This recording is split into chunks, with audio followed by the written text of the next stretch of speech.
Let me tell you a hard truth. Nursing does not just exhaust your body, it eats your mind alive. I have seen brilliant nurses reduced to just robots and running on caffeine and guilt.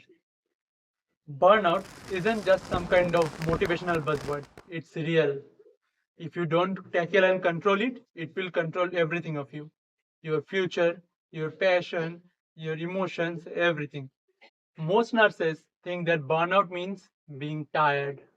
Wrong. It's when you stop feeling, when you move in and out, but nothing inside you moves.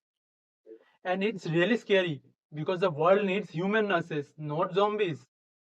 Back when I was working shifts, I remember that I was seeing the patient charts and I felt that I was not even present. My body was present, but my mind, it just fried. That's when I knew that burnout doesn't come overnight. It creeps in you silently. So let me tell you three practical solutions. So number one, protect your off time just like a hawk. Don't be a hero. You are not saving the hospital, you are just killing yourself. The second thing is just move your body. Even if it's just 20 minutes, you can go for a walk, you can do workouts, you can go for swimming, any kind of games, whatever. Because energy creates energy, and a weak nurse helps no one. So, the last thing, find something outside your job, a hustle, a hobby, or something kind of a creative outlet.